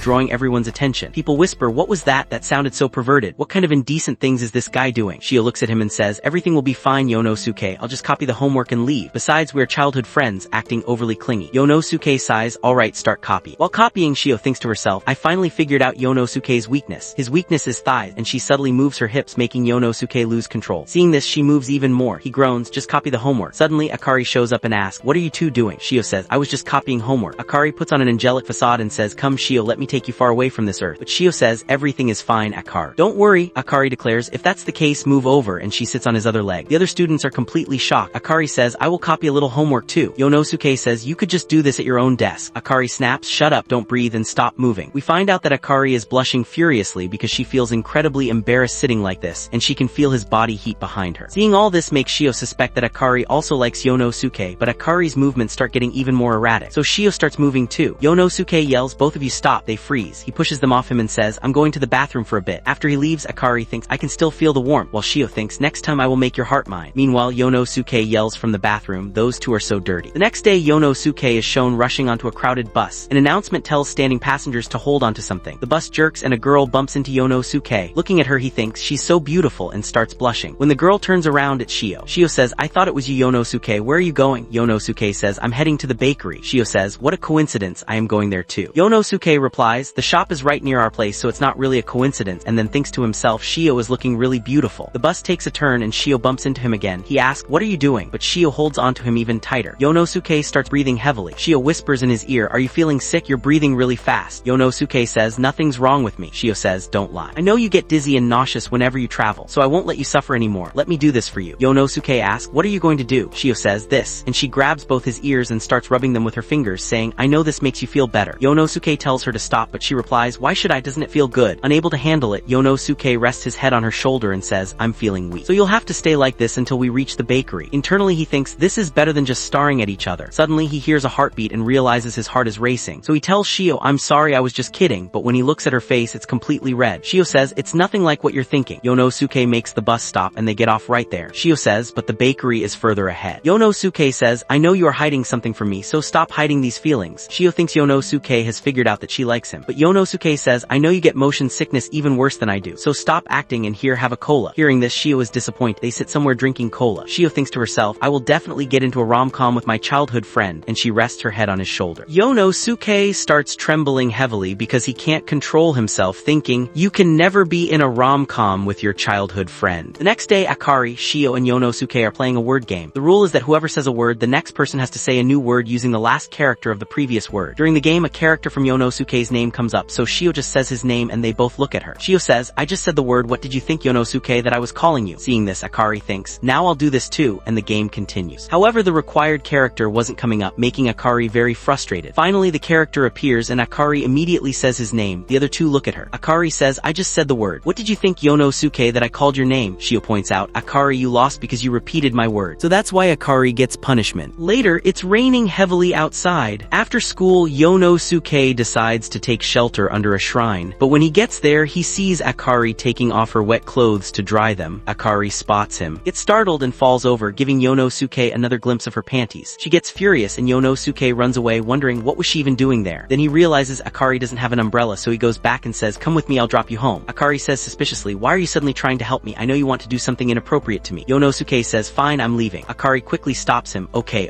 Since you're insisting so much, I'll go with you. They start walking under the same umbrella. Meanwhile, Shio is walking home and thinks, it's raining, which means there must be a discount on food, and she goes to buy food. The two of them walk behind her. Yonosuke thinks to himself, even though we are childhood friends, walking together under one umbrella feels a bit weird. Akari tells him, Yonosuke, you are walking too fast, and can you lower the umbrella? I'm getting wet. He apologizes and thinks, Akari hates me, maybe that's why she's scared to walk with me. Akari turns her face away and says, don't stare at me. Yonosuke thinks, is this really the same Akari who used to be so sweet in childhood? But we find out Akari is actually blushing furiously from sharing an umbrella with him and can't control her feelings. She notices Yonosuke's shoulder is getting wet and says, are you an idiot? Walk closer, and hands him her handkerchief to dry his shoulder. But Yonosuke thinks she's telling him to wipe her clothes, so he starts wiping her clothes. Flustered, Akari says, you really are an idiot. I gave this for your shoulder. You can't even take care of yourself. Yonosuke replies, you were the one giving mixed signals. Akari snaps, just shut up and dry yourself. Here, let me hold the umbrella. But as she grabs the handle, her hand touches his and both blush deeply. Yonosuke thinks, what's wrong with Akari today? She's acting so weird. When she lifts the umbrella up too high, Yonosuke says, lower the umbrella or you'll get wet. Akari says, quiet, let me do this for you. He thinks, it's really strange that she's treating me so nicely now. Just then a speeding car drives past, splashing water all over them. Yonosuke tries to shield her, but they both get soaked. He realizes he's holding Akari, so he lets go and apologizes. But Akari actually thanks him. Yonosuke thinks a lot of weird things happened today. How nice would it be if we could go back to getting along like we used to? He tells her, I'm glad I walked home with you today. Akari asks, what do you mean by glad? She misunderstands his intentions and yells, how dare you, you sixth child of Johnny Sins, and hits him before walking away. Yonosuke thinks, see, you can't have a rom-com with your childhood friend. We then see Shio, who has bought a ton of food. She realizes, I won't be able to eat all this alone. I'll ask Yonosuke. But she sees his window is closed. I'll ask Akari, she decides, noticing Akari is in her room. Shio climbs over to Akari's window and opens it. She overhears Akari looking at a photo of Yonosuke and saying, I don't know why I treat him like this. He was trying to help me today. I just want us to get along like we used to. Shio hears everything. Akari notices her and screams, what are you doing here? Shio apologizes. Akari sighs, I've told you a million times not to come through the window. Can't you use the door? Shio says, sorry, your window was open, and I brought a lot of snacks, so I thought we could eat them together. They start eating, but Shio wonders why Akari was staring at Yonosuke's photo. Akari speaks up, I want to explain about that photo so you don't misunderstand. It's not like I like him or anything, because he is useless, rude, and a perverted monkey. Shio just says, oh. Akari continues, but when he suddenly acts nice, it feels wrong. Seeing her expressions, Shio thinks, why is she blushing so much? She asks, are you sure you don't like him? Akari insists, yes, I'm sure, I hate him really. Shio points out, but weren't you just saying a minute ago that you want to get along with him. Akari stammers, I meant his childhood friend. And only if he wants to. Shio says, yeah, Yonosuke is very stubborn. If he wanted, he could be a little nicer so we could all get along. Hearing this, Akari imagines how he would act if he were a good person. Then she gets visibly annoyed and says, seeing him act like a good person makes me want to throw up. Shio says, will you stop changing your mind every second? Akari tries to change the subject by showing her something on her phone, but she accidentally reveals her search history, which is full of queries about childhood friends. Kissing a childhood friend, getting close to a childhood friend, falling in love with a childhood friend. Panicking, Akari accidentally drops her phone on Shio's head. She apologizes profusely, but Shio says, wait, I'm fine. Akari says, let me get a cold compress. But when she opens her closet, a bunch of photos of Yonosuke fall out. Shio asks about them. Akari makes up excuses, saying, it's his fault, he was always following me around in every picture. Shio thinks, I want to ask her what's really in her heart, but I'm scared. She's scared because of a promise they made in childhood where Akari had said, Shio-chan, we will never keep secrets from each other. Remembering this, Shio asks directly, Akari, tell me clearly, what do you really think of Yonosuke? Akari vents. He gets irritated at everything, treats us like trash, and whenever we try to talk to him, he acts like a corpse. He never pays attention when we dress up. Yes, we're childhood friends, but he could at least treat us like girls. Shio agrees, I get it. He still treats us like kids. Would you believe he gave me a dinosaur toy for my birthday in our last year of junior high? It was nice that he got me a gift, but it was a child's toy. Akari says, he's a kid himself. Who does he think he is? Shio replies, exactly, and they both laugh. Internally, Akari thinks, even though we both love the same person, while Shio thinks, we will still always be best friends. They continue chatting about it. We then see Yonosuke standing outside the room. He has overheard everything. He thinks, do they really hate me that much? Let me just pretend I didn't hear anything, and starts to leave. But he hears Akari scream, so he rushes in asking, what happened? Only to find both of them changing their clothes. He turns bright red. Akari yells, how dare you enter without knocking, and beats him, leaving a bump on his head. Shio thinks she definitely doesn't like. Yonosuke tells us, see guys, you really can't have a rom-com with your childhood friends. The next day, Shio is at Yonosuke's house, reading a manga and crying because the childhood friends in the story fell in love. She wishes she and Yonosuke could fall in love like that too. She wonders if Yonosuke ever thinks about her. Yonosuke is asleep nearby. As she leaves, she vows, I will definitely start a rom-com with Yonosuke no matter what. Later, Yonosuke is walking to school, grumbling, yesterday was really the worst. Flashback shows Yonosuke trying to buy the latest rom-com manga, but Shio and Akari spot him. Flustered, he tries to hide it. They demand, show us what you just hid. He says, it's nothing, but in the struggle, the comic falls. Akari teases, can you fall in love with your childhood friend? You read a manga about it. Could it be you actually want that to happen? Shio adds, I've seen a lot of comic books like this under your bed too. Yonosuke is horrified as they continue to tease him. In the present, Shio covers his eyes from behind and asks, guess who? Yonosuke says, Shio, stop clinging to me. Shio clings tighter and says, let's walk to school together, making him blush. He tells her, will you stop doing this in public? She just teases him more. Yonosuke thinks, man, this is so embarrassing, she's just making fun of me. At school, whenever Shio tries to talk to Yonosuke, he makes an excuse and walks away. This makes Shio very sad. While sitting alone in the classroom, Akari comes over and asks, what's wrong, Shio? You look sad. Did Yonosuke do something? Shio stays quiet, so Akari realizes it's about him. Shio says, he's been avoiding me all day. I don't know what I did to make him mad. Akari says, oh, he's just like that. He probably got excited reading that childhood friend manga. Don't worry about it and just move on. She walks away. Shio thinks, Akari is right. I should try doing that. She sneaks into the gym storage room, nodding. Yonosuke has cleaning duty in front of the gym today, so he'll come here. Just like what happened in that manga. She sits down to wait for him, but as she waits, she falls asleep. It is pitch black when she wakes up. She realizes the school is locked and she's trapped. Her phone is dead. Panicking, she screams for help, but eventually lies down exhausted, asking herself, what am I even doing? Thinking about the whole day, she sighs, looks like I'll have to be alone again. Flashback shows her eating alone as a child. In the present, Shio says, I miss you, Yonosuke, and closes her eyes. Suddenly, she hears a lock turning, and it's Yonosuke coming to get her. He says, I knew I'd find you here. Shocked, Shio asks, how did you know? Yonosuke says, because I knew that you knew I had cleaning duty today, so you hid here to surprise me, right? Shio is even more stunned. He says, let's go home. Everyone is worried sick. Shio says, I admit you figured me out. Yonosuke says, how could I not? We're childhood friends. Hearing this triggers a flashback for Shio. Yonosuke bringing her favorite food when they were kids, and her happily eating. Yonosuke says, we should let everyone know you're safe. Shio thinks, Yonosuke, you really are my hero. She tells him, I thought you hated me because you were avoiding me since morning. Yonosuke says, that was just your imagination. Internally, he groans, how do I tell her I was just embarrassed because she knows about my manga collection? Suddenly, Shio runs toward him saying, let's go home, but trips. They fall together, ending up in a compromising position. They both ask, are you okay? Yonosuke tries to get up, but Shio holds him and says, just a little longer. Let's stay like this, just the two of us. Meanwhile, Akari is texting Yonosuke but getting no reply, making her worry. Yonosuke thinks to himself, is this the moment our rom-com antics begin? Shio says, Yonosuke, listen. He says, yeah, what is it, Shio? But then he grabs her face and says, enough is enough, stop this. He stands up thinking, that was close. She was totally trying to recreate a rom-com scene to make fun of me again. He says, let's go, otherwise everyone will panic. Shio gets up and agrees, you're right, I'm hungry anyway, I wonder what's for dinner tonight. Yonosuke thinks, we've been exactly like this since we were kids, I just can't see her as a girl. He tells Shio, I sent a message, so maybe we can can hang out a little longer. He sits on the stage and asks, is there something you want to talk to me about? Shio says, no, nothing in particular, but I want to stay with you a little longer. This makes him blush and he wonders, is she really not making fun of me about the rom-com manga? He notices she is actually blushing deeply. He asks, why are you blushing so much? Shio looks at him. He stammers, I mean, you usually say silly things and cling to me. Shio replies, you told me not to do that in public. He gets flustered and says, well, if we're alone, but stops. Shio rests her head on his shoulder, places her hand on his and says, you smell nice. You came running to find me even though you had just taken a bath. Yonosuke tries to rationalize his racing heart. We are close because we are childhood friends. This cannot be the start of our rom-com. Shio says, you know Yonosuke, I want to spend more time with you. And when you came to save me, I realized I want to be with you all the time. She holds him tightly. Yonosuke thinks, is she telling the truth? Suddenly the lights turn on and Akari is standing there. She scolds them, what are you two doing here? We were so worried. She hugs Shio and starts crying, don't just disappear without saying anything, you idiot. Shio apologizes. Akari then snaps at Yonosuke for ignoring her messages. He defends himself, but I did reply. Akari retorts, yet 20 minutes ago, wait a minute, what are you two doing alone in the dark at 7:30 p.m.? Shio covers for them. It's my fault. I got locked in the gym storage room. I just needed a minute to calm down. That's the truth. Yonosuke is stunned that she lied, saying, that's it. Shio says, I'm going to the bathroom before we leave, and walks off. Yonosuke thinks, she felt lonely because I was awkwardly running away from her. Akari turns to Yonosuke and asks, tell me the truth, what were you guys doing? Don't tell me you like Shio. You guys were alone here for a while, something must have happened. Tell me honestly, what do you think of Shio? He replies, yes, I like Shio, but as a friend. Akari presses, that's not what I'm asking. Yonosuke insists, there's nothing like that between us, we're just childhood friends. Shio returns and they head home. That night, Yonosuke tosses and turns in bed. He is stressed by Akari's questions, but Shio keeps popping into his mind too. He groans, what is wrong with my brain? The next morning, Shio is standing on her balcony, all dressed up. Yonosuke watches her from his balcony and thinks, she really doesn't see me that way, at least that's what I'm telling myself. Shio notices him looking incredibly cute. He goes downstairs and asks, is that the summer uniform? She says, yes, it's getting really hot lately, so I decided to wear this. They walk to school together. Yonosuke looks at her and thinks, for some reason Shio looks really cute today. He tries to bring up what happened yesterday, but Shio blushes furiously, makes an excuse, I just remembered I have something to do, and runs away. This makes Yonosuke suspect she might actually like him. His imagination runs wild, picturing scenarios way down the line, like after marriage. He strikes a pose right there on the street. Akari, who is watching him, asks, what kind of perverted things are you doing? Yonosuke is startled. Akari scolds him, were you thinking about Shio like some manga character? You are so dirty. Yonosuke denies it, no, it's not like that, and I can see you're in a mood. Are you excited about me and she? Akari snaps back fiercely, don't misunderstand, I don't care about you at all, and storms off. Yonosuke thinks, why is she so irritable? Then he imagines, what if Akari likes me too? Lost in thought, he mutters, you really can be in a rom-com with your childhood friend. Meanwhile, Shio is worried. Yonosuke is smart, he must have figured out why I'm acting like this. Akari approaches her, what's wrong Shio? You look sad, did Yonosuke do something? Shio goes silent, confirming Akari's suspicion that something happened at the gym. Later, Yonosuke is shown putting gel in his hair, getting dressed up, convinced he's going on a date with Shio. Suddenly, he hears an argument. Akari is asking Shio, have you always liked Yonosuke? Yonosuke walks in and says, stop fighting over me, but they ignore him. Shio blurts out, no, there's no way I would date Yonosuke. She pulls out her phone, shows a manga and says, Yonosuke loves this rom-com manga, so I was just mocking him for it. The scene in the manga is exactly what happened between them in the gym. Heartbroken and embarrassed, Yonosuke laughs hollowly. Okay, I'm leaving. Shio tries to stop him, but he says, seeing yourself being made fun of right in front of your eyes, it's not easy, and runs off declaring, see, you can never have a rom-com with your childhood friend. Shio thinks, things were finally progressing and I ruined everything. I'm such an idiot. Surprisingly, Akari feels a sense of relief and wonders, why do I feel relieved? That night, Akari is taking a bath, remembering Yonosuke asking if she was excited about him and Shio. She thinks maybe he forgot the promise we made. Suddenly, the bathroom door opens, it's Yonosuke. Shocked, Akari beats him up. Turns out Yonosuke's bathroom was broken, so he came to use hers. He apologizes. We then see their parents having a drinking party downstairs. Yonosuke notices Akari slip outside, so he follows her. Are you bored, Akari? He asks. She says no. He apologizes again for the bathroom incident. Akari says, I'm not mad anymore, just leave me alone. Yonosuke sighs, what's wrong with you? You used to cry and beg me never to leave you alone. He turns to leave. Akari grabs him, when did I say that? Do you remember our promise? He laughs, how could I forget? You mean the promise when you told me not to leave you alone when I went to the toilet? Akari groans, I'm sick of you, get out of here. A flashback reveals the real promise. When they were kids, Akari's pet cat died and she was crying bitterly. Yonosuke comforted her, saying, don't worry, I'll always be with you. I will never leave you alone, Akari. In the present, she says, I was so sure you'd remember. Yonosuke says, oh, that promise that I would never leave you alone. Yes, I remember. How could I forget? But why bring up an old promise now? Akari turns around and asks bluntly, so when are you going to marry me? Yonosuke is stunned. What do you mean? Akari quickly backpedals, I'm just kidding. Just then Shio stumbles out, acting completely drunk, saying, what are you two doing out here? Let's drink together. They think she had alcohol, but Shio's mom says she only drank water, she's just drunk on the atmosphere. Shio acts even more intoxicated. Akari thinks, I shouldn't have said that. Shio slurs to Yonosuke, your face is redder than mine. Akari is shocked and Yonosuke is panicking. Akari smacks him on the back of the head, let's go back inside, you idiot. He argues, who are are you calling an idiot? You're the idiot. But Akari is secretly thrilled. The next day, Yonosuke is sitting in a park. It's nice to go to the park on holidays, he muses. Nearby, some kids are talking. The little girl asks, when will you marry me? The boy says, when we grow up. The girl replies, then we can stay together even more. Overhearing this makes Yonosuke lose his mind. He thinks marrying your childhood friend, that sounds like the plot of a popular manga. He remembers Akari asking, when will you make me your wife? And Shio saying, I want to be with you all the time. His brain short-circuits thinking about all the moments he shared with them. Overwhelmed, he screams, childhood friends are a real pain. A girl walking by hears him and repeats, childhood friends, and stares at him. Yonosuke asks, excuse me, is there something on my face? Why are you staring? He gets up to leave, but the girl follows him. He turns around and she grabs his face, inspecting it. He thinks, why is this cute girl staring at me and following me? Wait a second, she looks familiar. The girl smiles, oh, it really is you, Yonosuke Oniachan. Yonosuke realizes, you called me brother. Does that mean you are Ranako Tsukumi? As they talk, Ranako gets dizzy. She accompanies him to his house where his mom is waiting. Ranako hugs her. It's been so long, Aunt. Yonosuke's mom is overjoyed. Yonosuke asks Mom, what is she doing here? Mom explains, Ranako-chan is here to attend junior high and next year she'll go to the high school here. Ranako adds, yes, I'm here for junior high. Yonosuke asks, so you're going to be our neighbor again? She corrects him, actually, I'm going to live right here. Yonosuke is shocked. You're living in our house. His mom says she will stay until spring. Yonosuke explains to the audience, 5 years ago, Ranako lived in our neighborhood and she was just like our little sister. And now she's going to live with us. His mom tells Ranako her room is upstairs. Yonosuke helps her carry her bags and unpack. He asks, you came so far away from your family, doesn't it bother you? Ranako replies, no, because I came here to live with my favorite big brother. This makes Yonosuke blush. He tells himself, I'm a huge idiot, she just sees me as a brother. Ranako tries to lift a heavy box but trips. Yonosuke catches her. She thanks him and he says, I'll carry the heavy stuff. They finish setting up her room. Ranako bluntly states, big brother, I like you. Yonosuke replies formally, thank you very much. Ranako clarifies, not like that, but before she can finish, Shio and Akari burst in. They immediately recognize her and start doting on her. Ranako says, wow, you guys have grown up so much and gotten so fashionable. Later, Yonosuke is in the bath, flustered by Ranako's words. Back in the room, Ranako tells the girls, you two have become really beautiful. Shio says, you're very beautiful too, Ranako. Ranako drops a bomb. By the way, you know, I've started liking Big Brother. They laugh, yeah, we know you always used to cling to him. Ranako clarifies, no, I mean I like him and I want to do dirty things with him. The girls are utterly shocked. Yonosuke yells from outside, Ranako, the bathroom is free, go take a bath. She finishes her bath and goes straight to Yonosuke's room. He opens the door, she asks, can I come in? Shio and Akari pop up from behind her and say, yes, come in. They claim, we want to spend some time with Ranako. Akari thinks Ranako always does whatever she wants. Shio says, good thing we came at the right time. Both girls silently agree. I won't leave Ranako alone with Yonosuke. Dark aura radiates from them. Ranako brings a hairdryer and says, big brother, dry my hair, and sits right on his lap. He protests, you could dry your hair anywhere else. She insists, but I want you to do it. He gives in, but Akari and Shio immediately yank her off him, saying, absolutely not. A girl's hair is very precious and we don't want an animal ruining it. Yonosuke protests, who are you calling an animal? Akari and Shio meticulously style Ranako's hair. Ranako whines, I want to sit with big brother. They hold her down, no, sit with us, we want to spend time with you. Yonosuke thinks, I'm glad they're here with her. Ranako slyly starts playing footsie with Yonosuke. He tries to push her foot away but she giggles, that tickles. The girls look down. Akari glares, what are you trying to do? Yonosuke defends himself, it wasn't me, it was Ranako. Akari warns, Ranako, stay away from him. But internally, Shio is impressed by the tactic before shaking her head. No, this isn't the time to praise her. Does she really not care that we're here? Ranako asks, big brother, will you help me study? He agrees, but Shio and Akari quickly volunteer too. Ranako says, okay, since everyone wants to help, I'll sit right here, and positions herself so everyone can reach her. They are stunned. Yonosuke says, don't sit like that. Ranako casually drops another bomb. I love you so much, big brother. Everyone freezes. Yonosuke, trying to act stoic, says, thank you very much, I'm glad to hear that. Ranako leans in, looking like she's about to kiss him, but she suddenly falls fast asleep. The girls are terrified because Ranako just confessed to his face without hesitation. Yonosuke says, she must be exhausted, I'll put her to bed. Later, Shio and Akari are talking. Ranako really is cute, they agree, but then Ranako murmurs Yonosuke's name in her sleep. Akari thinks, I can't believe she confessed so easily. Shio worries, at this rate she'll get super close to him. Poor Yonosuke is stressing out. She's my childhood friend and I'm like a big brother to her. I can never be in a rom-com with her. The next morning, Ranako tries to wake Yonosuke up, but he won't budge. So she pinches his nose shut until he wakes up gasping. She wishes him good morning and they go eat breakfast. Yonosuke is amazed by the spread. This looks really good. His mom says, Ranako made all of this. Yonosuke is impressed. He takes a bite. Wow, this is amazing. Ranako asks directly, does this mean I'll make a good wife in the future? He says, yeah, you'll make a good wife. She jumps for joy. After breakfast, Yonosuke is resting when Ranako hugs him from behind. Let's go on a date today, she says. He's startled. She explains, I want to go somewhere to bring back old memories. He agrees and they get ready. They arrive at a riverbank where they used to play. Ranako runs straight into the water having a blast. She calls Yonosuke in, but he says, no, I'm too old for this. She grabs his hand. He lectures her, you shouldn't be so clingy because you'll be in high school next year. She pouts, but I want to cling to you because I like you. Yonosuke's brain short-circuits again. Suddenly they hear crying. A little boy has scraped his knee. Ranako rushes over, comforts him, and safely returns him to his mother. Yonosuke praises her kindness. Ranako explains, I used to fall a lot when I was little, so I know how it feels. That's why I always want to be someone who helps. My dream is to become a doctor, so I'm studying really hard and I'm super excited about it. Yonosuke says, I always treated you like a kid, but you're a lot more grown up than me. She replies, no, I'm just a kid who can't wait to grow up. This reminds him of her confession last night. He's about to ask her something when Shio and Akari suddenly arrive. Akari demands, how could you come here without telling us, and did you do anything to Ranako? Yonosuke denies it. The three girls start splashing and playing in the river. Yonosuke sits back pondering, what was I about to say to Ranako? If I had said it, things would have gotten really messed up. Ranako calls out to him. He looks at her, blushing. She pulls out 2 crayfish. Look what I caught, crabs! She runs toward him. Yonosuke warns, careful, you'll fall, and she trips. The next day at school, Yonosuke is in the cafeteria. Akari is hiding, secretly watching him. She thinks, I know Yonosuke likes rom-coms. I want to know what he thinks about Ranako's confession. People start noticing her lurking. Yonosuke approaches her. What is your problem? Why have you been staring at me since morning? If you have something to say, just say it. Akari stammers, I wasn't staring at you, and why would I? I just came to buy bread, and in her panic, she grabs the extra spicy curry bread. Yonosuke warns, are you really going to buy that? That's the extra spicy one. She panics internally but refuses to back down. He pleads, calm down and put it back. Akari thinks if he realizes I was spying on him, he'll make fun of me. So she says, no, I'm buying this one. Yonosuke says, you don't understand, if you eat that, you will die. The spice level is like drinking sulfuric acid. I'm not kidding. I took one bite and people who tried it had to go home early. Some say their backside was swollen the next day. Please, Akari, don't be stubborn, put it back. Desperate to prove herself, Akari buys it. But when she opens it, the smell alone makes her gag. She can't even handle mild spice. She tries to take a bite. Yonosuke begs, please don't risk your life for this. She snaps, shut up. She thinks Yonosuke always looks at me like I can't do anything. I'll show him, and takes a massive bite. The pain hits instantly and she starts thrashing around. Yonosuke tries to throw the bread away, but she stops him. No, I'll eat the whole thing. While suffering through it, she thinks, I don't know what I'm doing. Getting caught up in these things is why I can never confess my feelings. Yonosuke says, Akari, don't force it. Wait, I'll get you a drink. She gestures for him to look at her, grabs his hand tightly and finishes the entire bread. Panting, she says, see, I finished it. Then she realizes she's been holding his hand the entire time. She lets go quickly, blushing. Yonosuke apologizes. I didn't think you could do it. You really are amazing, Akari. Hearing this, Akari blurts out, I can do it because I like you, Yonosuke. Yonosuke stares at her. She quickly changes the subject. Spicy food isn't that bad. He agrees. Akari says, actually, this wasn't for me. I'm feeling really hot, and passes out on the spot. Yonosuke panics. He tells us that the curry bread had to be banned from the cafeteria for 3 days. Exams have finished, but Yonosuke looks incredibly stressed. He thinks, I realized I've fallen in love with my childhood friends. Meanwhile, Shio and Akari are happily discussing their good grades. Yonosuke looks at his results and mutters, I don't have time to think about all this right now, and leaves. Shio turns around to ask Yonosuke, where do you want to go for summer vacation? But notices he's gone. At home, Ranako shows him her test. Look, big brother. I got full marks in every subject. Yonosuke is amazed. Wow, you did incredible, Ranako. She says, I'm so happy. Please praise me more. But Yonosuke just retreats to his room. He groans, this is really bad. Did this happen because I was distracted by everything else? His exam results were terrible, so he locks himself into study. Shio and Akari visit. Ranako tells them. He said his results were bad, so he's been locked in his room studying for 3 days. They wonder how his grades could be so awful. Akari huffs, his loss. Let's make plans without him. Shio asks, but won't you miss him, Akari chant? Akari falls silent. Yonosuke is studying when he sees the 3 girls at his window trying to lure him out. He opens the window. What are you guys doing here? They say, you've been studying for so long, we thought you should take a break. He refuses. They protest. What? You shouldn't work this hard during summer. Let's go have some fun. Akari asks, why are you stressing so much? Were your marks really that bad? Yonosuke says, no, they weren't that bad. Akari says, then what's the point of cramming? He replies, I'm not cramming, I'm working hard so I can achieve things. Akari scoffs, hard work. Don't tell me taking 1 day off will ruin all your progress. Shio calms them down. Yonosuke says, just leave me alone. Shio calls the other 2 over, whispers something in their ears, and they all say, okay, keep study. We're going to go have fun, and they leave. Frustrated, Yonosuke thinks, you guys don't know what it's like to be me. I can't stand equally beside you unless I achieve something special. A little later they return. Yonosuke groans, I told you to stop bothering me. But he notices they're all wearing swimsuits. They pose and ask, are you sure you don't want to go to the beach? Yonosuke caves immediately. Okay, I'll go. They cheer and start picking a beach. Akari asks, by the way, what were your grades? Show us. When they look, his grades are actually very high. Yonosuke complains, I didn't get perfect marks in anything. They yell, these are amazing grades. Yonosuke asks, so what did you guys get? Both girls panic. Their grades were terrible and they both failed a subject. Yonosuke scolds them, failing isn't good. Now you'll have to make a study plan for the holidays. They scream in despair. Later, Yonosuke is taking a bath thinking, I really couldn't study at all, but I'm going to spend summer vacation with them. He imagines the 3 of them at the beach and drifts off to sleep in the tub. He wakes up to the sound of the girls entering the bathroom. Panicking, he hides in the corner of the tub. He thinks, why am I hiding? The girls talk about having a pajama party. Ranako hops into the tub, not seeing him in the corner, and says, if Big Brother was a girl, he could have joined us. They imagine Yonosuke as a girl and burst out laughing. Ranako pulls the drain plug while laughing, forcing Yonosuke to huddle even tighter. Ranako casually asks, so how do you guys really feel about Big Brother? They are caught off guard. Akari deflects, I think he's a useless guy, but Shio and Ranako admit they like him. Akari finally mumbles, maybe I don't dislike him that much, but then she yells, why are we talking about him? I'm done, I'm leaving. The three exit. Yonosuke gets out, drying himself, amazed that they think so highly of him. Ranako suddenly walks back in. I forgot something. Oh, big brother, you're still in here. Yonosuke stammers. Did you know I was here? How? Ranako winks. That's a secret, and as she leaves says, I hope you take responsibility for this someday. Yonosuke thinks, is my rom-com with my childhood friends finally starting this summer vacation? Summer vacation officially starts. Shio comes to Yonosuke's house to study with him at the library, but Yonosuke can't focus. He keeps staring at Shio. Shio says, I'm done with my work. They sit outside and Yonosuke's brain is short-circuiting, trying to control his thoughts. Shio leans in very close, check if my answers are right. Yonosuke thinks about holding her hand but stops himself. He points out, you made a mistake here and wait here too. Shio groans, I made that many mistakes. Yonosuke says, looks like we'll have to attend study sessions at school again this year. Shio whines, no, I want to have fun this summer. We're high schoolers. Yonosuke says, is that so? Shio starts to say something but Yonosuke cuts her off. As for us, I think we're always going to be like this, right? We're in high school, but we're still doing the same things we did in grade school and junior high. Shio asks, if we go to different colleges and get separated, will things stay the same? Yonosuke says, I'm not completely sure, but we're childhood friends. Shio presses, even if you don't have a girlfriend, even if we both marry other people and have kids, will we still always be childhood friends? Yonosuke says, yes, Shio. Things will be the same because a childhood friend always remains a childhood friend. Shio asks, and what if I ask you out on a date? Will it still be the same? Yonosuke is shocked and thinks, is she asking me out? But then Shio says, Yonosuke, let's go get ice cream. Yonosuke's romantic hopes are instantly crushed. As they walk, he thinks, I knew this would happen. You really can't have a rom-com with your childhood friend. But Shio thinks to herself, even if we're just childhood friends right now, I want to make this summer special. They go to the beach a few days later. Everyone is having a blast except Yonosuke, who is sitting alone collecting seashells. He thinks going to the beach with childhood friends. This is a classic rom-com setup. The girls call out, what are you doing here? Come play fun games with us. Yonosuke quickly sets up the game for them and goes back to collecting shells. They groan, oh man, you're so boring. But Yonosuke just keeps repeating his mantra. Childhood friends can never have a rom-com together. Akari demands, what is your problem? Finally at the beach, you should have some fun. He replies, don't worry about me, go have fun. Akari says, you're acting like a grumpy old man. Shio tells the others, let's just leave him here, we'll go play. But Shio and Ranako grab him and shake him, pleading, please come play. Ranako thinks, this is the first time in 5 years I've been to the beach with big brother. Shio thinks, I've already decided I'm going to make this summer unforgettable. Seeing this, Akari feels left out. Why are they clinging to him so much? Am I being left behind? Yonosuke gets flustered, yells, let me go, and repeats his mantra in his head. The girls think he's just obsessed with collecting shells, but the truth is he's too embarrassed to look at their bodies in swimsuits. He also remembers telling Shio that childhood friends always remain childhood friends. Shio suddenly says, oh no, I forgot, put sunscreen on my back. Yonosuke, help me apply it. Ranako chimes in, I'll put sunscreen on your back too, big brother. Yonosuke tells her to stop, but Ranako teases, don't be so shy, won't you take responsibility? Yonosuke remembers her saying that before. Shio and Ranako drag Yonosuke to the water. Yonosuke tells himself, I have to control myself, nodding that he started having feelings for his childhood friends in his last year of junior high. Because he believed a rom-com was impossible, he trained himself to hide his feelings behind a serious deadpan face. Akari asks Yonosuke, do you want to play volleyball with us? When he looks at her with his deadpan face, she gets annoyed. What is wrong with you? Are you pretending to be bored? I was so excited to have fun with you. Yonosuke asks, what? Akari gets embarrassed, says, I didn't mean it like that, and shoves him into the ocean. They pull him out and ask if he's okay. But seeing them up close, he loses control and gets a nosebleed. They ask if he hit his head. To hide his embarrassment, he says, don't think I was embarrassed or anything, immediately giving himself away. They tease him, but he denies it. They spend the day playing games, continually teasing him for being shy. Evening falls and they head home. Yonosuke is carrying a lot of bags and walking slowly. Akari says, if you walk that slow, we'll miss the bus. He retorts, you could help instead of just talking. She says, why should I help you? They argue, and because of it, they miss the bus. Shio and Ranako are already asleep inside the bus as it drives away. Akari panics, what do we do? The bus left us and there's no cell service here. Yonosuke sighs, who knew going to a deserted beach would cause so much trouble. Akari gets angry, are you saying this is my fault? Yonosuke says no, and she storms off. Yonosuke thinks she's upset. I guess it's understandable since she hates me. But then he remembers her saying in the bathroom that she didn't dislike him that much. Confused about what to do, he snaps out of it when Akari yells, what are you standing there for? We have to walk home, so let's go. He follows her. Akari thinks, I'm stuck with this idiot in the middle of nowhere. It's just the two of us. Could this be my chance to be like Ranako and Shio? Suddenly, a black cat crosses their path. Terrified, Akari clings to Yonosuke. When she realizes it's just a cat, she blushes, steps back, and accuses, you're getting very clingy lately. Yonosuke deadpans, oh, I was the one clinging. Night falls, and Akari is visibly frustrated and muttering to herself. Yonosuke suggests hitchhiking. Akari refuses, citing urban legends about hitchhikers getting murdered. Yonosuke offers to run ahead and get help. Akari protests, are you going to leave me alone? People disappear when left alone, and at night in the mountains, ghosts or witches might attach themselves to you. Yonosuke teases, I know you're just a coward, that's why you know all this stuff. Akari yells, who said I'm a coward? A crow caws and she jumps in fear. Yonosuke says, just keep walking. Akari remembers when they were kids and got lost. She was crying to go home and Yonosuke had promised, don't worry, I'm with you, I'll take you home. Remembering this, she considers holding his hand, but Yonosuke suddenly sneezes, startling her so much she falls down. Yonosuke asks if she's okay. She says yes but is trembling. He offers his his hand but she swats it away. Don't treat me like I'm weak. She tries to stand but stumbles. Yonosuke catches her and says, look, you can't even stand properly, and hoists her onto his back. Akari demands to be put down but he refuses, nodding she was never this stubborn before. Akari remembers Yonosuke telling her previously that they didn't need to walk home together anymore. She says, you're the one who changed, Yonosuke. She shakes him, put me down, I'm just a burden, aren't I? I can tell you've been annoyed this whole time. Internally she adds, and that's why you don't even look at me anymore. Yonosuke admits, yes, I am annoyed, but I'm annoyed because I'm focused on keeping you safe. Hearing this, Akari thinks he never really changed. Yonosuke announces, look Akari, we've reached the town, we'll be home soon. Akari breathes a sigh of relief. Suddenly their phone rings. It's their families. Everyone was worried but relieved Akari was with Yonosuke. After explaining everything, Yonosuke tells Akari, my mom said we should stay somewhere tonight and they've booked a hotel for us. They reach the hotel but Yonosuke discovers only one room was booked. Panicking, he says, sorry Akari, I'll go ask for another room. But Akari says no, it's fine. Yonosuke is shocked. Akari hugs him from behind and says, I want to stay with you. Yonosuke says, oh I get it, you're still scared of ghosts. Akari thanks him, admitting today brought back old memories, and goes to take a bath. Yonosuke uses the public bath, wondering, why is Akari acting so weird? I thought she'd rather sleep with a dog than share a room with me. Maybe she really doesn't hate me. When he returns, Akari is waiting for him. He says this is surprising, you usually hate waiting. Akari just shrugs. At dinner, Yonosuke is excited for the food but notices Akari is very quiet. He tries to figure her out but fails. He tries to pass her some tea but burns his hand and spills it on her purse. He apologizes. Akari, looking at his red hand, asks worriedly, is your finger okay? Their eyes meet and the atmosphere turns very romantic. Akari says, go cool your finger, I'll clean this up. He thanks her while cooling his hand. He wonders, what has gotten into her? She's never this kind. At bedtime, Yonosuke moves his futon far away from her so he won't bother her. He says goodnight and turns away, telling himself not to get his hopes up. Akari turns off the lights and crawls into his bed. Shocked, Yonosuke freezes. Akari says, don't be so mean, I hate it when you're stubborn and act so cold to me. Yonosuke points out she rarely sleeps next to him. Akari hugs him from behind and pleads, please Yonosuke, look at me the way you used to. He agrees and hugs her back. Resting in his arms, Akari says, this makes me feel so at peace, and she whispers, I love you. Yonosuke is completely dumbfounded. Did she just say, I love you? The next morning, Yonosuke has dark circles under his eyes from staying awake all night, but he looks ecstatic. He thinks, I might finally be in a rom-com with my childhood friend. He approaches Akari, who is washing her face, and starts, hey, about last night. Akari immediately snaps into her old self. What nonsense are you talking about? Forget all that and don't stare at a girl while she's getting ready. She leaves for home alone. Yonosuke is crushed. Then what the heck was last night all about? I guess you really can't have a rom-com with your childhood friend. Meanwhile, on the bus, Akari remembers saying I love you and internally screams in embarrassment. Back home, Yonosuke lies on his floor like a tormented soul, agonizing. I absolutely cannot understand women's hearts. She definitely said she loved me, but why was she so irritable today? I thought my rom-com story was finally starting. Ranako walks in and asks, let's go out somewhere, big brother. He says, we just went to the beach yesterday. She insists, but I want to have more fun before I go back home for Aben. I won't be able to go to the summer festival with you. Yonosuke suggests she ask Shio or someone else. Ranako huffs, you really don't understand girls' hearts at all, and walks away. Desperate, Yonosuke runs after her. Can you please explain to me how a girl's heart works? We then see Akari sitting on Yonosuke's roof holding a baseball bat, muttering, I have to erase his memory. I don't know why I said that to him. Yonosuke arrives on the roof with Ranako. Akari spies on them, wondering what is he doing with Ranako and why are they talking so quietly? Ranako asks, so what do you want to know? Yonosuke says, it's about a friend of mine. He went on a trip, missed the bus, and got stuck at a hotel with a girl. And the girl was acting really weird. Akari instantly realizes he's talking about them and gets furious. Why is he telling her this? What if she figures it out? Yonosuke adds, look, this is definitely not about me, it's about a friend. Akari thinks he's given it away, but Ranako is oblivious. Ranako says, so this is about relationship advice. Akari is shocked she didn't figure it out. Ranako asks what happened next. Yonosuke continues. When the lights went out, the girl suddenly got into his bed. Since she seemed to be having trouble sleeping, he hugged her. Then she said, I love you or something like that. Akari thinks, I have to shut him up immediately. Yonosuke goes on, but the next day she started acting rude and went home alone. What does this mean? Ranako analyzes. Big brother, it means your friend has absolutely zero chance of getting into a relationship with that girl. Both Yonosuke and Akari are shocked. Ranako continues, it must be your friend's fault. He probably said something to embarrass her, or maybe he misheard her. Yonosuke's spirit breaks. Ranako apologizes, sorry, but he should just forget it and move on. Akari thinks, I don't feel that way at all. Yonosuke sighs, maybe you're right, that girl seems to hate my friend. She always glares at him and acts cold. Ranako pauses. Wait, it didn't just end there. Big brother, that means the girl actually likes him. That's why she acts like that. If your friend pushes a little harder, she'll probably fall for him in a second. Yonosuke is amazed. Are you telling the truth, Ranako? She replies, yes I am. Wow, you are so naive, big brother, and I don't think your friend would be against the idea, right? Come on, tell me since he's your friend. Yonosuke admits, yeah, you're right, he wouldn't be against it. Hearing this, Akari blushes furiously, but her foot slips and she almost falls off the roof. Yonosuke and Ranako rush over. He asks if she's okay. What are you doing up here? Akari snaps, you irritate me so much. Shut up, Yonosuke says, but you almost got hurt. Ranako points out, Akari-chan, your panties are showing. Akari tries to cover up, almost falling again, but Yonosuke catches her. She yells at him anyway and leaves. Ranako realizes Yonosuke was talking about himself the whole time. Yonosuke sighs, I don't know what's wrong with Akari, right Ranako? Ranako replies. How should I know? Figure it out yourself. Yonosuke groans. I really can't understand a girl's heart. Elsewhere, Akari is watching an advertisement for lip gloss called Summer Lips. The ad says, do you know the legend of the Inari fireworks? They say if two people kiss when the final biggest firework explodes, they will be together forever. Why not make unforgettable memories this year and steal that kiss? Hearing this, Akari imagines kissing Yonosuke, blushes and mutters, what nonsense am I thinking about? She tries to walk away but goes right back to look at the lipstick. Shio and Ranako show up. Did you forget we came here to buy yukatas? What are you doing? Akari stammers, nothing, but the ad plays again. Ranako says, oh, a love story, I didn't know the Inari fireworks had that legend. Akari dismisses it as superstition. Ranako sighs, if I were going to the festival I would definitely invite Big Brother. Shio and Akari instantly freeze. Ranako adds, well, too bad. Akari says, let's keep moving. They browse yukatas. Akari watches Shio and realizes, Shio definitely has feelings for Yonosuke too. Akari spots a hairpin and reaches for it just as Shio reaches for the exact same one. They pause. Shio apologizes, sorry I didn't mean anything by it. Akari says, it's fine, it'll look better on you anyway. Shio holds the pin up to Akari's hair and says, look, it looks great on you too. Should we get matching ones? Akari agrees. Akari reminisces, we've been together since childhood and Shio was always so generous. She always shared her things with me. They both think to themselves, why did we have to fall in love with the same person? Later, Akari is standing alone looking sad. Shio approaches and says, Akari, I'm sorry, but this time I want to watch the fireworks alone with Yonosuke. Would you be upset? Akari says, don't apologize. I had a feeling you liked him, but I wasn't sure. Don't worry, I'll fully support you. Shio asks directly, tell me the truth, Akari. Don't you want to watch the fireworks alone with him too? Akari admits, yes, I do. Shio says, I knew you had feelings for him too. Now I feel so relieved. I've always wanted to tell you this. Akari, you always deny your feelings. Akari plays dumb. I don't know what you're talking about. Shio says, I mean, I'm glad I could be honest. No, I mean, I'm glad the person who loves the same childhood friend as I do is also my childhood friend. So let's promise we won't get mad at each other. Akari replies, I still don't know what you're talking about, but thank you, Shio. Shio declares, from today on we won't share any. Akari confidently states, I won't lose to you. Meanwhile, Yonosuke is reading his rom-com manga, declaring, man, this is the absolute best genre. At the festival, Shio thinks to herself, I said I'd ask him to watch the fireworks together, but I haven't done it yet. She just stands there frozen. Yonosuke grabs her hand. Shio, listen, don't get lost. She thanks him. As he walks ahead, she tries to ask him but can't get the words out. Akari also tries but fails, resorting to insulting him instead. Shio comes over and says, I'm glad we are exactly the same, and they laugh. They realize time is running out and try again, but neither wants to go first. Yonosuke asks, what are you guys doing? Something's weird. You know this is a festival, right? Come on, let's have fun. He drags them all over the place. They ask why he's so excited. He replies, don't you remember, it's a festival, we should have fun. However, Yonosuke is actually extremely confused by their behavior, and in his stress, he stress eats a ton of food. An announcement declares the fireworks will start in exactly 1 hour. Shio panics and tries to ask him. Yonosuke misunderstands, oh, you're hungry, here, have a kebab. She thanks him but says, that's not what I meant. Akari blurts out, just the two of us. Yonosuke nods, oh, I get it, you two want to hang out alone, okay. They yell, no, that's not what we mean. Finally, they both grab his hands and say simultaneously, I just want to watch the fireworks with you. Alone, Yonosuke is stunned. They tell him, you have to choose which one of us you're going to watch them with. Akari says, meet me later at the south entrance, while Shio says, meet me at the Torii gate. They run off, leaving Yonosuke bewildered. A flashback shows them at a festival as kids. The girls were happy but Yonosuke was deep in thought. Shio grabbed his hand, why are you walking so slow? You'll get lost. Blushing, he said, let go, I'm not a kid anymore. They teased him, you think you're a grown-up just because you're in junior high? Yonosuke thought, I always felt they only saw me as a childhood friend, but what just happened was completely unexpected. A mysterious girl is shown observing all of this before walking away. Yonosuke stresses over their ultimatum. What did they mean? Is this a plot to make fun of me? I won't fall for it. He tries to clear his head, walking aimlessly until he spots Akari. Akari is also stressing, practicing how she's going to kiss Yonosuke using a festival mask. Yonosuke watches in shock. She spots him, screams, and throws a rock at him. What are you doing here? He says, I should be asking you that. What were you doing? She hides the mask. Nothing. Yonosuke knows she was practicing kissing and wonders why. Some nearby girls gossip. I heard if you kiss your lover when the biggest firework explodes, you'll be together forever. Hearing this, Yonosuke and Akari are both shocked. Akari blushes heavily and runs away screaming. Yonosuke chases her. Akari, what happened? Why are you running? She yells, stop following me. He doesn't stop. Suddenly a guy grabs him. Look, this guy is harassing a girl. Let's teach him a lesson, and pins him to the ground. Akari screams, please listen to me. After clearing up the misunderstanding, the guys apologize, laughing. Oh, it was just a lover's quarrel. Both blush deeply. After they leave, Yonosuke tries to ask Akari something, but she covers his mouth. Quiet, it's almost 8:00. Shio and I said you had to choose. You came to me, which means you chose me. So now I'm going to tell you everything I've hidden and face my feelings. Yonosuke blushes. His phone rings. It's Shio. She tells him an urgent matter came up, so she can't make it to the fireworks, tells him to enjoy the show, and hangs up. The location she's at looks strange. To explain how Shio got there, we jump back in time. After leaving Yonosuke, Shio notices time is passing slowly and she can't wait, but she spots a crying lost child. She comforts the girl and safely reunites her with her parents. Continuing on, she sees an old woman suffering from severe back pain and stops to help her. Then she notices a pregnant woman going into labor. Shio immediately flags down a taxi and takes her to the hospital. After ensuring the woman is safe, she checks the time, only 7 minutes left. Panicking, she realizes she spent all her money on the taxi. She tries to run all the way back, but her sandal breaks. Devastated, she calls Yonosuke to cancel. She hangs up and cries. What else could I say? A flashback shows Shio dad leaving her with Yonosuke, saying, take care of Shio. They became best friends instantly. In the present, Shio says, whenever I had a problem, Yonosuke would come running. Akari and I finally mustered the courage to ask him, and I don't want to ruin it because of my problems. The fireworks begin. She imagines Akari and Yonosuke enjoying them and kissing to stay together forever. Someone approaches her. She hopes it's Yonosuke, but it's the husband of the pregnant woman. He profusely thanks Shio for saving his wife. Shio says, you don't need to thank me. He asks, did you have plans with someone today? She hesitates, then says, no, it's nothing. I couldn't just leave your wife. She thinks, I'm sure Yonosuke would have done the same. She starts running toward the festival, thinking, I can't leave him alone. He was always there when I needed him. Remembering all their moments, she says, Yonosuke will always be in my heart. I'm sorry, Akari, but I want to watch the fireworks with him too and be by his side for the final grand finale. Just as she says this, the massive final firework explodes in the sky. Shio breaks down crying. I really wanted to watch this with Yonosuke. A voice behind her says, you should have said so earlier. It's Yonosuke. He had been worried sick about her. Shio asks, what are you doing here? Weren't you watching them with Akari? Where is she? Yonosuke says, she's right behind you. Akari jump scares her, scolding, you idiot Shio. Did you really think we could enjoy the fireworks without you? They both scold her gently. Shio apologizes for ruining their night. Akari says, there's still time. Yonosuke says, come with us. They bought their own sparklers and firecrackers. At a park, they light them up, though they are quite small. Still, they have fun. Shio asks, how did you guys find me? Akari explains, Yonosuke found you. We see a flashback. After Shio hung up, Yonosuke immediately went to look for her. Akari asked where he was going. He didn't know, but suspected she was nearby. As they searched, they bumped into the old lady Shio had helped. She recognized their matching hairpins and told them what happened. In the present, they praised Shio for her kindness, but Shio is still a bit sad about ruining the main event. Yonosuke smiles, forget about that. We'll definitely watch the fireworks together next year, but for now I'm putting on a show right here. He lights a small skyrocket. Akari teases, well, that wasn't very big. Yonosuke bickers with her. Shio smiles brightly and says, thank you so much. Later, while lighting sparklers, Shio apologizes to Akari for ruining her chance to watch the show with Yonosuke. Akari says, you don't need to apologize. Why are you worrying about me? Shio replied, because I started this and you are a very special childhood friend. Akari calls her an idiot. Shio was confused. Akari says, didn't you say you wanted to be honest and clear up misunderstandings? Are you going to keep worrying about others' feelings forever and never start your rom-com life? I don't want that from you because I'm not that weak anymore. I won't let you hold back. I will win Yonosuke fair and square. Shio smiles, I understand. They notice Yonosuke has fallen asleep sitting up. They chat about him and tease him. Akari remarks, if he wasn't my childhood friend, everything would be so much easier. Shio walks over to him and says, come on Akari, let's mess with him. They both kiss him on the cheeks. They burst out laughing because of how embarrassing it was. Yonosuke wakes up. Why are you two laughing? They refuse to tell him and walk away. He chases them. Hey, tell me. The mysterious festival girl is shown again. She says, that was definitely Yonosuke. 3 days later, Yonosuke is out and still stressing over what the girls said at the festival. He can't figure out if they actually want a rom-com with him or not. Ranako brings him some drinks. He thanks her but asks, are you sure it's okay for you to pay for this? He blew all his money at the festival. He promises to pay her back next week. Ranako says, it's fine. I couldn't go to the festival with you, but I'm so happy I get to go on a date with you now. Noticing his expression, she asks, you look sad. Did something happen at the festival? Yonosuke sighs, nothing much, but I think I was the only one waiting for something. My life could never turn into a rom-com, right? Ranako feeds him ice cream and says, I don't know what happened there, but being with you has always felt like a rom-com to me. Yonosuke blushes heavily. Ranako teases him. He says, stop teasing me. Ranako says, okay, I'll go get food. The mysterious girl from the festival appears again. She says to Yonosuke, looks like you're getting attention as usual. Yonosuke glances at her, but his eyes wander and he blushes. I think you have the wrong idea. She laughs, they're just shorts. Why are you taking it so seriously? Anyway, see you later, and leaves. Ranako returns and asks if he knows her. He says, maybe not. The next day, they are walking to school when the same girl approaches. Well, Yonosuke, walking around with two beauties early in the morning. I'm getting jealous. She acts overly friendly and close to him. Akari and Shio step in, let him go. The girl asks, by the way, where is that cutie you were hanging out with? Shio and Akari demand, who's she talking about? Yonosuke clarifies, she means Ranako. The girl looks surprised, steps closer to Shio and Akari and inspects them. Oh, so you're Akari and Shio. She hugs them, saying, you guys look completely different. They are utterly confused. The girl says, okay, catch you later, and leaves. At school, Yonosuke's friends tease him. We heard you're having an affair with 3 girls at once and one of them is in junior high. Yonosuke yells, what garbage are you talking about? Akari is furious. What a stupid rumor. Do you really think I'd let that idiot have an affair with me, let alone 2 other girls at the same time? That's hilarious. Who's making up these stories? Her dark aura terrifies the boys. The trio discusses who started the rumor. Shio reveals, it's a girl from the PE department named Haru Hinata. She spread the rumor. Akari growls, oh, that tan girl. Some passing girls gossip, so he's the guy triple-dadding. How gross. Yonosuke reassures them, don't worry, I'll set her straight. He goes to Haru's class and nervously asks a girl, excuse me, do you know where Hinata-san is? The girl says she's probably eating lunch in the club room. Seeing his nervous demeanor, Shio and Akari think he acts so differently around other girls compared to us. He reaches the club room and knocks. Haru says, come in. He opens the door, I need to talk to you. But he sees Haru changing her clothes. He immediately immediately apologizes, I'm sorry I didn't see anything. Haru says, oh it's you Yonosuke. Give me a sec. Once dressed, she asks, so what did you want to talk about? Yonosuke steps forward but trips and falls directly on top of Haru. He immediately apologizes and tries to get up. Haru laughs, you're really rude. Have you seriously forgotten who I am? Yonosuke admits he doesn't know. She grabs his face, look closely. Meanwhile, Akari and Shio are wondering what's taking him so long. They peek into the club room and witness the highly compromising scene of Yonosuke on top of Haru. Haru is saying, do you want to touch them? Shio and Akari completely misunderstand and confront him. Yonosuke, you came here to set her straight, what are you doing? Yonosuke scrambles, I'll explain later. But look, this is Haru from elementary school. They remember who Haru is. In childhood, Haru was their friend, but they all thought she was a boy. They say, wait, you're a girl. Haru says, now you get it. That's why you completely ignored me in the first semester. You didn't even know I was a girl. They apologize. Haru tells Yonosuke, and I used to think you were a pervert because you always took me to the boys' bathroom and invited me to take baths with you. Yonosuke blushes, didn't you call yourself a boy back then? Haru explains, that's because I grew up with a bunch of brothers, so I copied them. Yonosuke slowly scoots away from her. Haru leans in closer. Why do you keep looking away? Is it because now that you know I'm a girl, your view of me has changed? Yonosuke denies it. No, I'm just really surprised. She fake cries, then bursts out laughing. You are so cute, Yonosuke. Shio and Akari pull them apart and explain the rumor issue. Haru clarifies, I just said Yonosuke is always hanging around three beauties because I was feeling jealous. I didn't know it would turn into a bad rumor. Don't worry, I'll clear it up, but tell me the truth, are you three not having an affair? They aggressively deny it. Haru sighs in relief, I'm glad to hear that. Yonosuke doesn't understand why that relieves her. They leave, but Yonosuke keeps pondering her words. Haru asks Yonosuke, why don't we meet after school at the park where we used to play? He agrees and offers to invite Shio and Akari. She grabs his hand, I just want to go with you. That evening, Yonosuke arrives at the park early. She's probably going to make me wait again. Suddenly, Haru sneaks up and startles him. She teases him then says, let's get started, and starts taking off her clothes. Yonosuke panics, but she reveals her sports gear and pulls out a basketball. Let's play one-on-one. During the game, Haru says, I was relieved you guys weren't dating because if you were, we wouldn't be able to play one-on-one like this. She shoots and scores. They play another round. Yonosuke asks, why did you suddenly stop coming around? We waited for you every day. Haru says, it was my fault. I got too busy. She steals the ball and drives to the hoop. Yonosuke tries to block her, but she scores and they both tumble to the ground. Yonosuke blushes heavily at the proximity, backs away and mutters, she's really beautiful and soft. Haru says, okay, loser takes the punishment. Yonosuke protests, we didn't agree on that. Haru says, we always do it this way. Yonosuke says, but it's just a flick on the forehead, right? She says, let's change it. I'll ask you a question instead. He agrees. Haru asks, I saw you with Shio and Akari at the festival. Did they confess to you? But you're acting like nothing happened. So tell me, who are you going to choose? Yonosuke puts on his serious face. What nonsense are you talking about? There's nothing like that between us. It's late, let's go home. He starts walk. Haru follows, but you look at them differently, don't you? He flatly denies it. Haru pushes, I know you're lying, just admit it. He refuses. Haru says, fine, I challenge you to a match. If I win, you have to tell me everything. He says, that's not fair, I haven't practiced in a long time. Haru says, don't worry, it's your game. The game is a starring contest making funny faces. The first to laugh loses. Yonosuke is incredibly good at this. Haru reveals she has a record of 37 wins and 80 losses against him, but she's been practicing since they separated. They start pulling weird faces. Neither wants to give up. Haru starts using emotional blackmail. You know Akari liked you, that's why she secretly watched you, and Shio told me she didn't know who you'd end up liking, and Ranako always says she likes you. Yonosuke says, stop, that's unfair. Haru says, why are you so stubborn? Yonosuke asks, why do you want to know anyway? Haru replies, why can't I? I'm your childhood friend too. Yonosuke stops making faces. Seeing his normal deadpan face, Haru bursts out laughing. Yonosuke says, hey, this is my normal face. Haru concedes, whatever, I lost, okay, I won't ask you about it anymore. But then Yonosuke blurts out, yes, I do look at them that way. Haru gets super excited and asks a barrage of questions. What do you like about them? Yonosuke blushes, it's so embarrassing, I don't even know what I like about them, but I feel something and I don't even know what this feeling is. She teases him, you're really cute. Let me set up your love life, I'll ask them for you. He begs, no, don't do that. They arrive at Yonosuke's house where a reunion party is being held for Haru. During the party, Haru casually asks the girls, so how do you guys feel about Yonosuke? They ask why she's bringing it up. Haru is about to say Yonosuke likes them, but he clamps his hand over her mouth, laughing awkwardly. She still thinks we're having an affair. He drags her outside. I told you not to ask them. Haru argues, but you want to know too. He says, no, I don't. Drop the subject. They go back inside. Shio and Akari ask, is something wrong? Yonosuke deflects and asks Haru to back him up. Haru awkwardly tries to change the subject, but accidentally blurts out, Yonosuke and I kissed when we were kids. It was disgusting because we didn't have romantic feelings. Shio and Akari are completely shocked. Yonosuke tries to explain, but Haru makes it worse, ruining the girl's mood. Trying to distract them, he brings out a rice cracker whose packaging claims its texture feels like a kiss. This ruins their mood even more. Yonosuke prays, God save me. Ranako walks in. Haru greets her happily, but Ranako screams, I'm terrified of frogs, and runs away. Everyone is confused. Ranako explains that Haru gave her severe trauma in childhood. A flashback shows little Ranako playing. Haru approached with a bag full of frogs. Ranako tried to run, but Haru dropped the bag and frogs covered Ranako. Haru chased her to apologize but tripped and fell onto Yonosuke, resulting in their accidental kiss. Haru said, that kiss doesn't count, right? Yonosuke agreed. Back in the present, hearing this origin story makes Shio and Akari's mood plummet further. Later, Yonosuke lies in bed crying. They acted like nothing nothing happened. I feel terrible. What must they be thinking of me? Meanwhile, the three girls are equally stressed out about it. Haru, however, is shown looking very happy. The next day, Shio goes for a morning jog. Her mind is plagued by the word kiss, causing her to trip and fall. Haru approaches, asks if she's okay, and upon recognizing her, helps her up. Shio says she was just distracted. She asks to join Haru on her jog. As they run, Haru says, "You're really different from Yonosuke. Yesterday when we played basketball, he couldn't even move, and when I teased him, he turned completely red. I couldn't stop laughing." Shio asks Haru, "Do you have feelings for Yonosuke? Because you looked really happy when you kissed him." Haru retorts, "What are you talking about? You're the one who likes him, that's why you're stressing so much. Am I right?" Shio ignores the question and sprints ahead. Haru chases her, demanding an answer. Finally, Haru cuts her off. "You're jealous, aren't you? Because I kissed him." Shio fires back, "But I bathed with him first and we shared a spoon first." They bicker as they run until they're both exhausted. Haru says, "Why don't you just admit it?" Shio says, "I'm saying the same to you." Haru states, "In my case, I'm just his childhood friend." Shio replies, "I'm his childhood friend too," and walks away. Still lost in thought about the kiss, Shio bumps into Yonosuke. He notices she looks exhausted and sweaty. Shio says it's nothing. She tries to walk past him but stumbles. Yonosuke catches her and asks if she's okay. Shio suddenly kisses him and says, "Okay, I'm going to take a bath now." Yonosuke goes inside to eat breakfast. The TV news and ads seem to be constantly talking about kissing, causing him to repeatedly drop his food. Ranako asks, "Why do you keep dropping your food, Onia-chan?" Yonosuke is reeling, thinking, did Shio really just kiss me? Is my rom-com actually starting? At school, he is nervous to enter the classroom. Shio greets him normally from behind, "Good morning." He replies, "Good morning, Shio." She grabs his hand, leads him inside, and cheerfully greets everyone. Yonosuke's friends tease him about getting too close to her. Throughout the day, Yonosuke tries to talk to her, but she ignores his attempts. After school, he says, "Shio, I want to talk to you." She ignores him, says, "Let's go home," and walks off. Yonosuke is bewildered by her behavior. Elsewhere, Haru drags Ranako to park. They spot Yonosuke sitting on a bench. Haru sneaks up to scare him but sees he is reading a book about kissing. They are both shocked. Yonosuke notices them and asks what they are doing. Haru says, "You said that kiss didn't count." Ranako asks, "Onia-chan, do you like Haru?" Yonosuke yells, "Are you crazy? This isn't about Haru." They ask, "So it's not about that kiss." He gets serious, but it is about a kiss. He accidentally drops Shio's name, then quickly covers, "It's about a friend. A girl kissed him, but since then she's been completely ignoring him and acting weird. I thought I could give him some advice." They immediately know he's talking about himself. Haru says, "Don't overthink it. A girl only kisses someone she likes. Your friend should go back and kiss her again. That'll seal the deal." Ranako disagrees. No, he needs to talk to her about it first. Haru and Ranako start arguing. They ask Yonosuke which tactic he'd use on his childhood friend. Panicking, he blurts out, "I can't even imagine being in a rom-com with my childhood friend." They look extremely disappointed. Ranako says, "If you say that, Onia-chan, I'll get angry." Haru adds, "In that case, you'll be rejected by everyone." Haru and Ranako agree on this point and leave. Yonosuke sits depressed in class, not knowing what to do. The teacher announces they need students to organize equipment for sports day. Shio volunteers. The teacher needs one more, so Yonosuke quickly volunteers too. As they organize equipment together, the atmosphere is incredibly awkward. Neither knows how to bring up the kiss. Shio assumes Yonosuke is angry about it because his behavior changed drastically. Both are heavily misunderstanding the situation. They accidentally bump two doll heads together, mimicking a kiss, and awkwardly change the subject. Later, Yonosuke finally gathers the courage to ask about the kiss, but boxes fall towards Shio. Yonosuke shields her. They end up very close, get embarrassed, and separate. The day ends normally, but Akari and Haru both notice the tension between them. In the classroom, Shio regrets her actions. "What did I do? I really shouldn't have kissed him." Akari walks in, "Oh, here you are." Meanwhile, Yonosuke sits by the river agonizing, "Are we going to stay like this forever? Can I really not ask her about the kiss?" Haru rides by, popping a wheelie over Yonosuke. He yells, "What are you doing?" She asks, "Why are you spacing out alone here?" He says it's nothing. Haru smirks, "Is that so?" and drags him away. Back to Shio and Akari. Akari bluntly asks, "Did something happen between you and Yonosuke?" Shio is shocked and stammers, "What do you mean? We're acting normal." Akari insists, "You can't hide it from me. I can tell you two are acting incredibly weird." Shio tries to leave, but Akari grabs her arm and sees she's crying. Akari asks softly, "Is it bothering you that much?" Akari thinks Shio is crying because she witnessed the accidental kiss between Yonosuke and Haru. But Shio thinks Akari saw her kiss Yonosuke. Shio asks, "How did you find out?" Akari says, "How could I not? I was right next to you." Shio visualizes Akari watching her. Akari admits, "I don't even know how I got home after seeing that." Shio tries to explain through tears. Akari hugs her. "It's okay, you don't have to tell me." Akari assumes Shio tried to kiss Yonosuke after seeing Haru's kiss but got rejected. Akari says Yonosuke could have been gentler. Shio thinks she means she should have been gentler when kissing him. Shio says, "You must be upset knowing Yonosuke and I kissed." Before she can finish, Akari interrupts, "Are you an idiot? I'm your childhood friend. You can always trust me." Shio is deeply moved and hugs her. Both are still completely misunderstanding each other. The batting cages, Haru tells Yonosuke to take a swing. He misses every pitch. Haru mocks him. He says, "I told you I haven't practiced." Haru gets serious. "I know Shio rejected you." Yonosuke is confused. "I know something happened between you two, that's why you're acting weird." Yonosuke denies it. Haru says, "Don't hesitate or you'll get rejected by everyone." Yonosuke snaps, "Shut up, let me show you how I play baseball." He swings and misses again. Haru laughs but encourages him. Yonosuke falls. Haru says, "If you keep acting like this, eventually we'll all leave you." Hearing this, Yonosuke Yonosuke remembers all his precious moments with them and is terrified of losing them. He stands up, I won't let that happen, they are my precious childhood friends. He finally hits a home run. Haru cheers, that's the spirit. Back to Shio and Akari. Akari asks if Shio feels better. Shio says yes, I just want us to go back to being friends, but I'm terrified of being rejected. What if this drives us apart? I'm so scared. Akari comforts her, remember when we used to fight as kids? Our friendship only grew stronger afterward. The bond we've built since childhood will always be with us. Shio realizes, you're right, just because I kissed him doesn't mean it breaks our bond. Akari nods enthusiastically. Then her brain registers what Shio said. Wait, she kissed him. Before Akari can interrogate her, Shio says, thanks Akari, you really helped. I'm going to talk to Yonosuke now, and runs off. Akari is left reeling. What do you mean she kissed him? Yonosuke tells Haru, thank you for today, I didn't know what to do but now I'm going to talk to Shio. Before leaving he hands Haru a toy from a capsule machine. She opens it and is amazed. Yonosuke says, you're lucky. The toy reminds Haru of when she used to collect them as a kid. She asks, you remembered? He smiles. How could I forget? You're my precious childhood friend too. Haru is deeply touched but hides it by saying, you idiot, go say that to Shio. Yonosuke's phone rings. It's Shio. They both say, I need to talk to you. Suddenly, there's a crashing sound on Shio's end and the call drops. Panicking, Yonosuke thinks she's in danger. Haru lends him her bicycle helmet and bike. After he speeds off, Haru looks at the toy and blushes. Yonosuke searches the entire school but can't find Shio. She isn't answering text. He runs to her house and rings the bell. Suddenly, Shio calls out from Yonosuke's own bedroom window. Hey, you're back. He asks, what are you doing in my room? She says she was looking for him. He asked why she didn't answer her phone. She explains a bird knocked it off the roof and it broke. She climbs onto the roof to talk to him. Yonosuke warns, that's too dangerous, get down. She slips and falls. Yonosuke dives and catches her. In the process, they accidentally kiss again. Both blush furiously. Shio says, we kissed, but let's go back to being friends. He says, stop causing trouble, you idiot. She apologizes. He says, I want to always stay friends too because you are my precious childhood friend. Shio beams and starts teasing him. He tells her to shut up. Later, lying in bed, Yonosuke remembers Haru's warning. If you keep this up, we'll all leave you. The next day is sports day. Akari thinks to herself, I want to kiss Yonosuke too. Shio wins her event and runs to Yonosuke. Look, I won first place. He replies, that's amazing, but his face is contorted into a bizarre hyper-enlightened smile. Shio is creeped out. Why is your face like that? He says, what do you mean? This is my true face because I have realized the truth. Nature has always been beautiful. The sky has always been blue. Shio runs to tell the other. They look at him. Akari cringes. That's so gross. Ranako observes. He looks like he's transcended all earthly suffering. Yonosuke walks over. What are you guys doing? Ranako, you have a camera. Why didn't you say so? They take a group photo. Akari snaps. What are you trying to pull, Yonosuke? Your face is disgusting. But he steps closer, complimenting her, which makes her blush. Haru steps in. Hey, look at me, and slaps him repeatedly. It's shock therapy. Wake up. It doesn't work. He keeps smiling. Ranako hugs him. I don't care what his face looks like. Actually, this is great because I can hug Oniichan freely. Shio and Haru agree and hug him too. Akari joins the pile. After a while, Yonosuke pulls away and says, we shouldn't do this anymore. We are childhood friends, so we shouldn't have couple-like relationships. Having a rom-com situation between childhood friends is just too weird. They are absolutely stunned. He leaves for his next event. Watching him leave, each of them remembers all the precious moments they've spent with him. It leaves them confused. Does Yonosuke really not want to live a rom-com life with them? Yonosuke stops, looks back, and says, I'm heading out now. Make sure you guys cheer for me. After that, the announcer declares, let's start the next event, a partner race. We then find out that Yonosuke's partner is Akari. Because his original partner got sick, he asked Akari to race with him instead. Akari asks, why did you choose me? Yonosuke replies, because the others were busy. Akari pouts, oh okay, so that's the only reason you chose me. He quickly corrects himself, no, I just wanted to race with you because you are a very special childhood friend of mine. Akari gets flustered and says, oh, stop your nonsense. Yonosuke promises, if you run with me, I will do anything for you. Hearing this, Akari's mind immediately jumps to the thought of kissing him. She shakes her head, telling herself, what am I thinking? After that, she places her hand on Yonosuke's waist so they can run the three-legged race together. But because Yonosuke is standing so close, her heart starts beating incredibly fast. The race begins, and at first they are doing very well together, but slowly they start falling behind. This is because Yonosuke is purposely matching Akari's pace so she can run comfortably. Akari notices and asks, why are you running so slow? Yonosuke replies, it's no problem, we just have to finish this race. It's not necessary for us to always win. Hearing this, Akari remembers the old Yonosuke, who always desperately wanted to win when they were kids. Today he's saying it's okay if he doesn't win. Determined, she decides she will make Yonosuke win no matter what. She suddenly increases her speed, but their coordination breaks. Yonosuke asks, why are you running so fast? Akari snaps, shut up and stop smiling. I hate that smile. You are always so irritable and stubborn with me. But even after all that, I like you. Hearing this sudden confession, Yonosuke is completely surprised. Akari starts running even faster, but because of the mismatched pace, they trip and fall. The way they land makes it look like they just kissed, but in reality, Akari had quickly blocked his face with her hand. She pushes him away and says, move. Until you go back to your normal self, I won't let you win. Seeing this drama, everyone stops and stares. The crowd asks, are you okay? Akari ignores ignores them, turns to Yonosuke and yells, "Get up and complete the race." Yonosuke's face had briefly returned to normal, but he quickly forces that weird, enlightened smile back onto his face. They finish the race together, though they don't come in first place. After that, the announcer declares a break for the events because it is finally lunchtime. The girls rush over to Akari and ask, "Are you okay? You fell really badly back there." She brushes it off. "Yes, I'm fine." Then Yonosuke approaches them. He asks if they want to have lunch with him, but still creeped out by his face, they make up excuses and leave one by one. Only Ranako stays behind. Yonosuke says, "Okay, I'll go wash my hands and come right back and we can have lunch together." Ranako happily agrees, "Okay." Yonosuke goes to the restroom to wash his hands. His face is finally back to normal, but as he thinks about Akari's confession, an annoying, smug smirk creeps onto his face. Suddenly a voice says, "Okay, so you've started thinking dirty thoughts again." He turns around and sees a floating balloon that has the exact same weird face he had been making all morning. Yonosuke stares at it and asks, "What is this balloon thing?" The balloon replies, "I am you." The balloon continues, "You're getting way too horny for your childhood friends." Yonosuke defensively yells, "No, I am not." The balloon smirks, "Oh, is that so?" Suddenly the balloon morphs into the four girls, wearing all sorts of different revealing outfits. The illusions speak in unison, "Do you not want to kiss us?" Then the illusion pops and turns back into the weird balloon face. The balloon yells at him, "Admit it, tell me, don't you want it?" Yonosuke insists, "No, I don't want it." But the balloon mocks him, "That annoying smile on your face tells me you definitely want it. Even if it's just a fantasy, you can't have those kinds of thoughts about your childhood friends, idiot." Yonosuke is completely overwhelmed and confused by this hallucination. The balloon lectures him, "If all this romance hadn't started, if there was no love between you all, then you could have stayed completely honest with them. Romance between childhood friends just creates problems." Yonosuke argues back, "I don't think it's like that at all." Suddenly, Ranako walks in and hugs him from behind. The balloon strictly warns, "Control yourself." Yonosuke snaps at the balloon, "Hey, shut up." He then turns around to face Ranako. Looking at him, Ranako smiles and says, "Oh, you're not gross Yonosuke anymore." He asks, "What do you mean gross Yonosuke?" She explains, "That's what we were all calling you because you've been making that strange, creepy face since this morning." He sighs, "Oh, I see." After that, they head up to the school roof together. Ranako had prepared a massive, delicious lunch for him. As he eats, he praises her cooking endlessly. Ranako even starts feeding him with her own hands, which he enjoys very much. But then his inner balloon voice reminds him, she's still in junior high. His expression drops. Noticing his face, Ranako asks with concern, "What happened, Oni-chan? You look very upset." He quickly denies it, "No, it's nothing like that." But as she leans in closer, the balloon voice yells, "Don't be horny." Ranako presses her forehead against his to check his temperature and says, "You don't seem to have a fever." Because she is so incredibly close, Yonosuke loses his composure and accidentally blurts out loud, "I am not horny thinking about you guys." Realizing what he just said, he frantically tries to cover it up. "Wait, no, I didn't mean that. It's impossible for me to be horny for my childhood friends. That would be so weird." But Ranako simply smiles and says, "I don't have any problem with that. In fact, it actually makes me happy." Yonosuke is utterly shocked to hear this, so she sits down and cheerfully explains her reasoning to him. After that, we jump to the end of the lunch break. The sporting events resume. The announcer declares the white team is currently just a little bit ahead. If the red team wants to win the overall festival, they will have to perform exceptionally well in this final match. This final event was a boys-only scavenger hunt. Haru complains, "Aw man, I really wanted to participate in this too." The event begins and Haru loudly cheers for the white team, yelling, "You guys have to win." Meanwhile, as Yonosuke is running, he remembers all the precious memories he shares with the four girls. Filled with determination, he tells himself, "I won't give up. I won't let them slip away from me." He reaches the prompt box first and pulls out a card. However, the moment he reads what is written on it, he freezes in absolute shock. The camera reveals the prompt to the audience. It reads, "Find someone you truly love." The announcer's co-host is stunned and asks, "Why on earth did you add this card into the mix?" Akami, the announcer, smirks and says, "I thought it would make things a little more fun." Other boys rush up, grab their cards, and immediately scatter to find their required items. But Yonosuke is still standing frozen in place, deep in thought. Finally, he makes his move. He runs straight toward Ranako first. The crowd assumes he chose Ranako because he loves her like a sister. But to everyone's surprise, he doesn't stop there. He grabs all four girls one by one, dragging all of them with him as he sprints across the finish line, securing first place. A judge approaches to verify his prompt. The judge reads the card out loud and asks, "Do you really love all four of them very much?" Yonosuke proudly declares, "Yes, because they are all my very special childhood friends." The judge nods and says, "Yes, this is accepted." Thanks to Yonosuke, the red team officially wins the Sports Day Festival. Yonosuke turns to thank the girls, but they immediately crowd around him and start violently shaking him. They yell, "Are you kidding us right now?" They are furious because he once again friend-zoned them in front of the whole school by calling them just childhood friends. In his mind, the gross Yonosuke balloon appears one last time and asks, "Do you really love them?" Yonosuke mentally replies, "I'm not completely sure yet, but I want to be entirely honest about my feelings." He looks at the four girls and adds in his mind, "And honest about my horny feelings too." The balloon smiles, says, "Okay, good luck," and floats away. Yonosuke watches it go and thinks, "Gross Yonosuke, I will never forget you. The scene then shifts to the next morning. Yonosuke wakes up feeling cold. He looks down and realizes Ranako and Shio are fast asleep right next to him. He screams at the top of his lungs. After the chaos, they all get ready and head to school together. Akari is standing at the corner waiting for them. In classic tsundere fashion, she scoffs, "It's not like I was waiting for you guys or anything." They all walk together. Further down the road, they spot Haru waiting as well. They ask her, "Where is your bicycle today?" Haru quickly claims, "Oh, my tire got punctured." They all instantly know she is lying just so she could walk with them. To change the subject, Haru teases, "Hey, you guys are looking awfully lovey-dovey today." Shio and Akari blush furiously and deny it. "It's not like that." But Ranako cheerfully agrees, "Yes, it is." They turn to him and ask, "Is this really true, Yonosuke?" He gives them a soft, enlightened smile and says, "You are all my very special childhood friends, and being with you brings me peace." Disgusted by his overly pure attitude, they yell, "Yo, he's become gross again. Come on, run, otherwise we'll catch his disease." And they run ahead to hide. Yonosuke stands there smiling warmly and thinks to himself, maybe, just maybe, our rom-com story is finally about to begin. And this is where Season 1 officially ends. If you guys want to see the story of Season 2, it will be uploaded on my manga channel in manga format. Thank you so much for watching the video this far.